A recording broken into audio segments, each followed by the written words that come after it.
Salam sejahtera, terima kasih karena bersama dengan saya di Nazilin Unity Channel. Di Asak bertubi-tubi, akhirnya Anwar Ibrahim buka cerita. Ini berkaitan dengan anugerah kontrak runding terus. Anwar Ibrahim tak habis-habis diserang oleh pembangkang. Mereka cuba nak menjatuhkan Anwar Ibrahim dengan pelbagai cara. Tidak dapat dinafikan Anwar Ibrahim bukan sosok Perdana Menteri yang sempurna 100%. Tetapi sehingga kini masih sukar untuk kita mencari pengganti Anwar Ibrahim yang benar-benar layak. Kata Anwar Ibrahim, tiada lagi anugerah kontrak runding terus. Beliau menolak amalan cetus ketirisan dan korinisme. Saudara-saudara sekalian, banyak kelemahan di dalam negara ini disebabkan oleh kontrak runding terus yang boleh menyebabkan ketirisan dan juga mengundang kepada pesalah guna kuasa. Apabila berlaku ketirisan, uang yang sepatutnya digunakan untuk pembangunan hanya hilang begitu sahaja. Satu lagi benda yang paling dibenci oleh kita semua ialah kronisme, yang mana mengayakan diri sendiri, keluarga, dan juga rakan sahabat. Inilah yang harus kita hapuskan. Sebagai pemimpin, Anwar Ibrahim berusaha untuk menghapuskan perkara tersebut.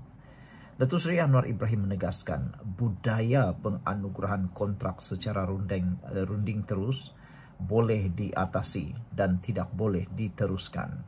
Selain tiada tolak ansur dalam amalan yang hanya membuka ruang ketirisan, kronisme, dan salah guna kuasa.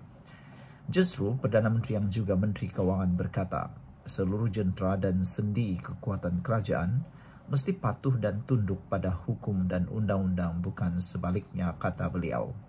Sebelum kita teruskan ulasan yang panas ini, jangan lupa tinggalkan komen Anda dengan tanda pagar Kami Sayang Malaysia. Tapi sebelum itu, izinkan dulu saya berkongsikan kepada Anda semua, ini terapi imun Transovector for Life, terapi imun yang meningkatkan daya imun badan kita sehingga 400%. Secara umum dan ringkasnya, apabila daya imun badan kita lemah, apabila imun badan kita jadi bodoh, apabila imun badan kita tidak lagi bertindak dengan kuat dan bijaksana, kita tidak sembuh daripada sebarang penyakit, bahkan imun badan yang bodoh menyerang diri kita sendiri. Tetapi terapi imun ini mendidik, mengajar imun badan kita jadi kuat dan bijaksana dan seimbang, supaya imun badan kita menjadi doktor di dalam tubuh badan kita, lalu menghapuskan akar penyakit yang bersarang di dalam tubuh badan kita. Cepat dapatkan produk yang hebat ini. Ini ialah penemuan paling bersejarah dalam abad ini, dunia kedokteran, halal dan diperakui dokter-dokter di seluruh dunia. Mungkin ini ialah jawaban kepada doa Anda selama ini. Saudara-saudara sekalian, Perdana Menteri yang juga Menteri Keuangan berkata, seluruh jentera dan sendi kekuasaan kerajaan mesti patuh dan tunduk pada hukum dan undang-undang, bukan sebaliknya. Beliau berkata demikian ketika membentangkan bacaan kali kedua RUU Perolehan Kerajaan 2025 di Dewan Rakyat hari ini. Bagi menjawab cabaran ini, Perdana Menteri berkata kerajaan sudah pun menggerakkan beberapa kerangka penting, antaranya kerangka ekonomi madani serta rancangan Malaysia ke-13 yang digarap, bukan sahaja dalam memperkukuh ekonomi tetapi bagi meleraikan segala kebejatan kerosakan yang membelit negara sejak sekian lama. Usaha memecahkan hegemoni, pengaruh atau dominasi dan monopoli kartel daripada telur, ayam, sayur-sayuran hingga lampu batu-batan sedang digerak dan dilaksanakan meskipun jalannya penuh onak dan duri, kata Anwar Ibrahim. Sekian dulu untuk kali ini. Jangan lupa tinggalkan komen Anda, tekan butang subscribe. Bye-bye. Salam sejahtera, terima kasih karena bersama dengan saya di Nazilin Unity Channel. RUU URA akhirnya lulus.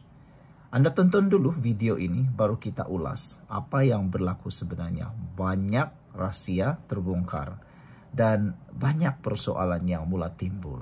Jom tonton video ini. Bagaimana? Sudah menontonnya?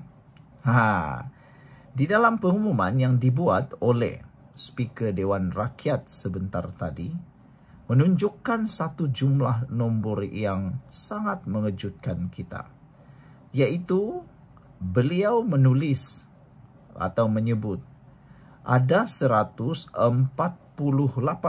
Ada 148.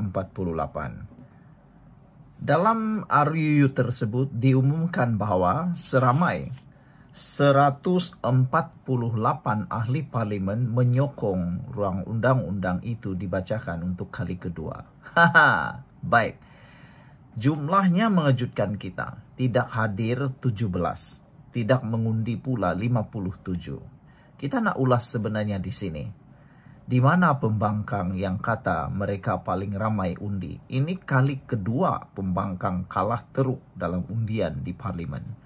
Ini kali kedua menunjukkan memang pembangkang tidak cukup jumlah di parlimen. Tapi mereka paling bising, seakan-akan mereka lah yang paling banyak ahli parlimen.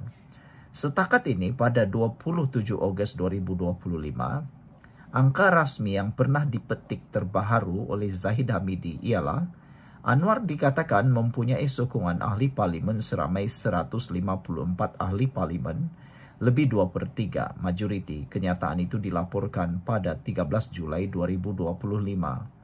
Dan saudara-saudara sekalian, apabila kita lihat 148 setuju dan tidak hadir 17, jumlah kalau dijumlahkan tidak hadir dan yang setuju ini jumlahnya ialah 165 orang.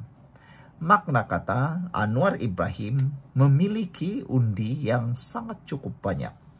Karena saya boleh bayangkan kalau betul pembangkang ini bersatu hati, mustahil dia tidak akan hadir. Dia mesti hadir. Maknanya dapat disimpulkan secara teorinya, ada ahli parlimen turut menyokong RUU rang undang-undang untuk urah tersebut. Aduh, kesian juga kan? Tapi sebelum itu saya kongsikan dulu kepada Anda semua, ini terapi imun Transovictor for Life, terapi imun yang meningkatkan daya imun badan kita sehingga 400%. Secara umumnya, apabila imun badan kita lemah, apabila imun badan kita jadi bodoh, kita tidak sembuh daripada semua jenis penyakit. Bahkan, kita senang kena penyakit dan penyakit berulang-ulang hinggap dalam tubuh badan kita. Tapi apabila terapi imun ini mengajar, mendidik imun badan kita menjadi bijaksana dan kuat, serta seimbang, maka semua akar penyakit boleh dihapuskan, boleh dihapuskan daripada tubuh badan kita, karena imun badan kita yang kuat dan mengenal mana satu lawan, mana satu kawan dalam tubuh badan kita. Dapatkan produk yang hebat ini melalui nomor telepon saya yang tertera. Produk ini adalah produk yang halal, diterima oleh dokter-dokter dan dokter-dokter di seluruh dunia dan di Malaysia, serta produk ini adalah produk yang halal. Cepat dapatkannya melalui nomor telepon saya yang tertera, dan mungkin ini ialah jawaban kepada persoalan masalah kesehatan Anda selama ini yang Anda doakan. Saudara-saudara sekalian, kesimpulan yang kita boleh buat pada petang ini ialah Anwar Ibrahim memiliki sokongan lebih daripada 154. Karena pada jangkaan saya, 17 orang yang tidak hadir ini adalah datang daripada kerajaan. Mungkin ahli-ahli parlimen itu mempunyai tugasan di luar. Karena kalau 17 ini adalah pembangkang, mustahil dia tak hadir.